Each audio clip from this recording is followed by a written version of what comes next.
Bismillahirrahmanirrahim. Welcome to my YouTube channel.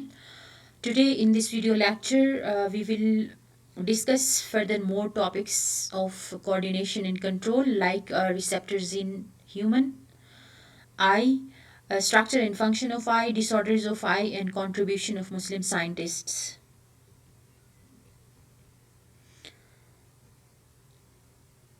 Is eye is located in small portion which is known as eye socket और orbit, जो एक bony structure के अंदर आई मौजूद होती है जिसको हम आई सॉकेट कहते हैं या ऑर्बिट कहते हैं। और उसके साथ आईलिड्स होती हैं जो कि आइस को ये वाइप करती है और डिहाइड्रेशन से ये बचा देती है। इसके अंदर जो ग्लैंड्स होती हैं जो कि टीयर्स जो प्रोड्यूस करती हैं, ये टीयर्स एक्चुअली बैक्टीरियल इन्फेक्शन वगैरह के अगेंस्ट जो है ये फाइट कर रहा होता है। And again we have eyelashes which can prevent fine particle from entering into eye. Eyelashes क्या करती हैं कि जो भी छोटे पार्टिकल्स हैं उनको हमारे आई के अंदर इंटर होने से बचा देती है।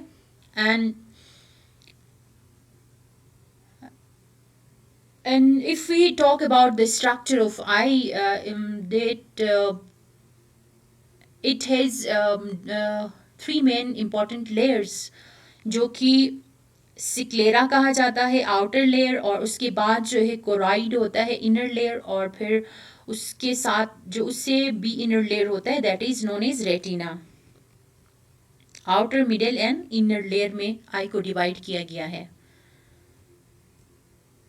Here in this diagram you can see that these are the different layers. The outer layer sclera जिसको कहा जाता है, choroid, inner ये वाला जो हिस्सा है, and retina उससे भी अंदर का जो portion है उसको हम retina कहते हैं।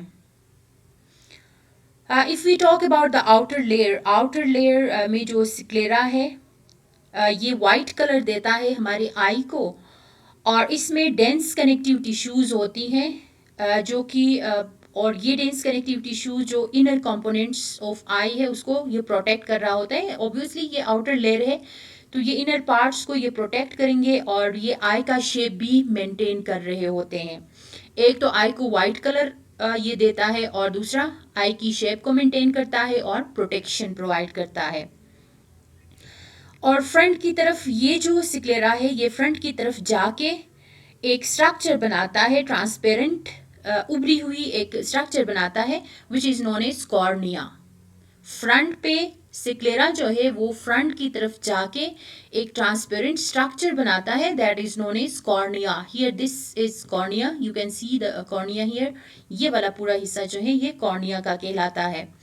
और जो कॉर्निया का मेजर जो फंक्शन होता है, it can admit light to the interior of eye. Eye के अंदर जो है वो लाइट को डाल देता है और लाइट रेज को ये बेंड भी करता है ताकि वो लेंस के थ्रू रेटिना के ऊपर फोकस हो जाए। एंड द मिडल लेयर और second layer is known as choroid, और ये कोराइड के अंदर कहते हैं कि ब्लड वेसल्स मौजूद होते हैं और ये आई को डार्क कलर भी देता है। और डार्क कलर जो है वो रिफ्लेक्शन, आई को रिफ्लेक्शन से प्रोटेक्ट कर रहा होता है। डिस्ट्रप्टिव रिफ्लेक्शन जो आई के अंदर जो लाइट की डिस्ट्रप्टिव रिफ्लेक्शन होती है उससे ये प्रिवेंट कर रहा होता है। और बिहाइंड कॉर्निया जो है ये कॉर्निया है, इसके बिहाइंड जो है कोराइड बेंड होके एक रिंग लाइक स्ट्रक्चर बनाता है। This is ring like structure. Cornea के बैक साइड पे या बिहाइंड में ये रिंग लाइक स्ट्रक्चर बनती है which is known as iris, जिसको हम आइरिस कहते हैं। और दोनों साइड पे ये वाला आइरिस है, दोनों साइड्स के बीच में एक होल आपको नजर आ रहा है and this hole is known as pupil. इस रीजन को या इस होल को हम कहते हैं प्यूपल। लाइट जब कॉर्निया को स्ट्राइक कर जाती है तो उसके बाद प्यूपल के थ्रू ये इंटर हो जाती है लेंस के अंदर। और ये जो प्यूपल की साइज है that is adjusted bye muscles of iris. ये आइरिस है, आइरिस के मसल्स जो है इस होल की जो साइज है उसको कंट्रोल कर रहे होते हैं। जाहिर सी बात है ये जो है ये कॉन्ट्रैक्ट रिलैक्स हो जाएंगे तो ये बीच का जो होल है ये जो जगह है बीच का ये इंक्रीज हो जाएगा या डिक्रीज हो जाएगा। तो पीपल की जो साइज है that is controlled by muscles of iris. और कहते हैं कि जो प्यूपल है वो डिम लाइट के अंदर डायलेट हो जाती है और फिर ब्राइट लाइट के अंदर ये कॉन्ट्रैक्ट हो रहा होता है। प्यूपिल जो है वो डिम लाइट के अंदर डायलेट हो जाती है और ब्राइट लाइट जब होती है तो इसके जो रेडियल मसल्स हैं वो इसका बल्कि हम नेक्स्ट इसमें देख लेते हैं। This is structure actually. ये जो है आपके पास व्हेन लाइट इंटेंसिटी डिक्रीजेस तो सर्कुलर मसल्स, यहाँ पे जो सर्कुलर मसल्स हैं ये रिलैक्स हो जाते हैं और रेडियल मसल्स जो हैं वो कॉन्ट्रैक्ट हो जाते हैं। रेडियल मसल्स और जो सर्कुलर मसल्स है उसमें ये मेजर डिफरेंस है कि ये सर्कुलर जो मसल्स हैं उनको हम कहते हैं सर्कुलर मसल्स और ये बाहर की तरफ जो ऐसे निकले हुए हैं they are known as radial muscles. तो रेडियल मसल्स कॉन्ट्रैक्ट हो जाते हैं लाइट इंटेंसिटी जब डिक्रीज हो और सर्कुलर मसल्स रिलैक्स हो जाते हैं। और उसका रिवर्स से यहाँ पे देखें कि लाइट इंटेंसिटी जब बहुत ज़्यादा होती है तो सर्कुलर मसल्स कॉन्ट्रैक्ट हो जाएंगे और फिर रेडियल मसल्स अब रिलैक्स हो जाते हैं। देखें लाइट इंटेंसिटी जब कम है तो ऐसा लग रहा है कि ये बिल्कुल ओपन हो रहा है। जाहिर है लाइट इंटेंसिटी जब ज़्यादा होती है तो हमारी आंखें जो है वो बंद हुई जो है वो उनकी जो पूरी साइज़ है वो डिक्रीज हो जाती है। तो इस तरह से जो है ये इनकी जो मसल्स हैं आइरिस के मसल्स के अंदर ये चेंजेस आ जाते हैं, सॉरी प्यूपिल के मसल्स के अंदर।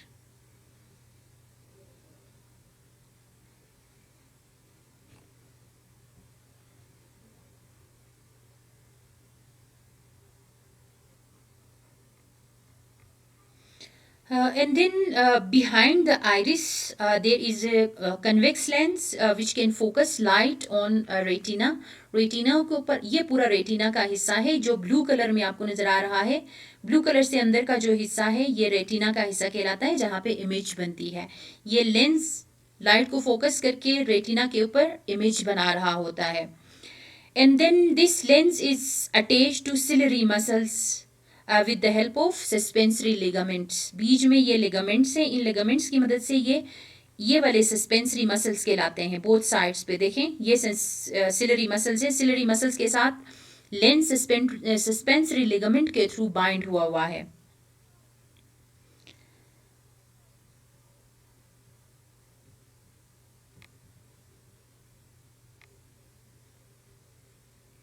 एंड देन इनर लेयर जो कि सेंसरी होता है that is known as retina. This is part of retina, ये पूरा रेटिना का पार्ट है। और कहते हैं कि retina contain the photo sensitive cells, they are known as rods and cones. Retina contain photo sensitive cells जो लाइट की तरफ सेंसिटिव होते हैं, वो सेल्स होते हैं यहाँ पे जिनको रोड्स एंड कोन्स कहा जाता है। ये रोड्स एंड कोन्स न्यूरॉन्स के साथ एसोसिएटेड होते हैं। जाहिर है सेंसरी न्यूरॉन के साथ ये लिंक्ड होंगे तो वहां से मैसेज आई तक चली जाएगी। रोड्स कहते हैं कि rods are sensitive to dim light और कोन्स के बारे में कहते हैं कि they are sensitive to bright light. अब रेटिना के अंदर दो पॉइंट्स हैं, एक को फोआ कहा जाता है, this is a point fovea. Retina के ऊपर दो पॉइंट्स हैं, एक को फोआ कहा जाता है और ये जो फोआ है इट कंटेन कोन सेल्स। कहते हैं कि फोआ के पास कोन सेल्स होते हैं and they are responsible for colour vision and sharpness. तो कलर विजन में हमें हेल्प कर देता है और इमेज की जो शार्पनेस है, कोई भी ऑब्जेक्ट हमें कितना शार्प लगता है नज़र आता है उसके बारे में ये उसके लिए ये रिस्पॉन्सिबल होता है। और जो दूसरा होता है उसको हम ऑप्टिक डिस्क कहते हैं। ऑप्टिक डिस्क वो पॉइंट है रेटिना के ऊपर जहाँ पे ऑप्टिक नर्व इंटर होता है, दिस इज ऑप्टिक नर्व, ये वाला ऑप्टिक डिस्क है। और ऑप्टिक डिस्क के पास कहते हैं कि there are no rod and cone cells, so they are known as blind spot. I am repeating again, retina के ऊपर दो पॉइंट्स होते हैं, एक फोवा कहलाता है, ये फोवा के अंदर या फोवा के पास कौन सेल्स होते हैं which are responsible for colour vision in sharpness, और जो दूसरा होता है ऑप्टिक डिस्क कहते हैं। ऑप्टिक डिस्क वो पॉइंट है जहाँ पे ऑप्टिक नर्व आई के अंदर इंटर होता है, दिस इज ऑप्टिक नर्व, ये न्यूरॉन है।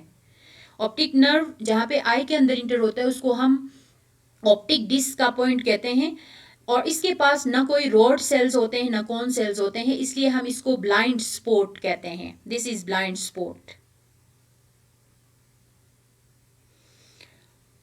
अब जो आइरिस है, ये आइरिस आई को दो कैविटीज में कन्वर्ट कर रहा है या दो चैम्बर्स में कन्वर्ट कर रहा है। Anterior chamber which is present between cornea and iris, this is known as aqueous humour. I am repeating again, हमारी पूरी आई की जो कैविटी है वो दो चैम्बर्स में डिवाइड हुए हुए हैं। एक आइरिस क्या करता है, हमारी आई कैविटी को दो चैम्बर्स में कन्वर्ट करता है। वो पोर्शन कॉर्निया से लेकर आइरिस तक की जो बीच की जो कैविटी होती है that is known as aqueous humour, और आइरिस से लेके रेटिना तक का जो रीजन होता है this is known as vitreous humour. ये वाला जो कैविटी है इसको हम विट्रस ह्यूमर कहते हैं। जो एक्वस ह्यूमर होता है उसमें क्लियर फ्लूइड होती है, और जो विट्रस ह्यूमर होती है वहाँ पे जेली लाइक फ्लूइड मौजूद होती है। This vitreous humour contain jelly like fluid.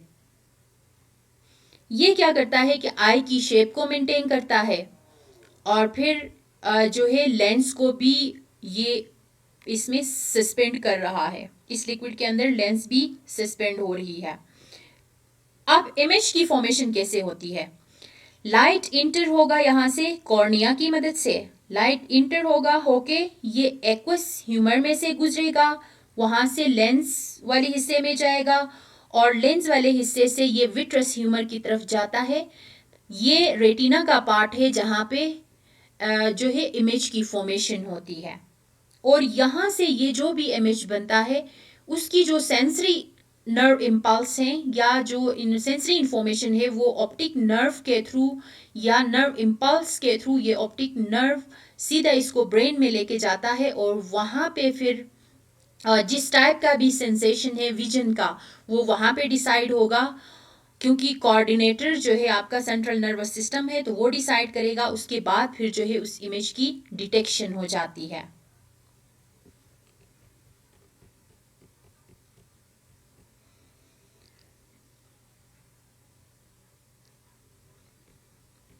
And this is all explanation I have explained.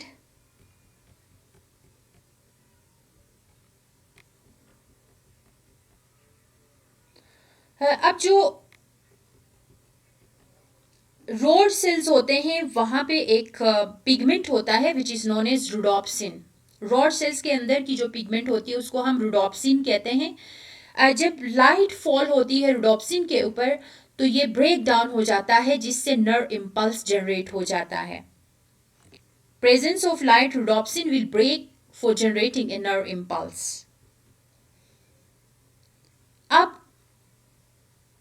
हमारी बॉडी भी रोडोप्सिन को सिंथेसाइज करता है फ्रॉम विटामिन ए, इसलिए कहते हैं ना कि विटामिन ए की डिफिशियंसी की वजह से जो है वो नाइट ब्लाइंडनेस हो जाती है।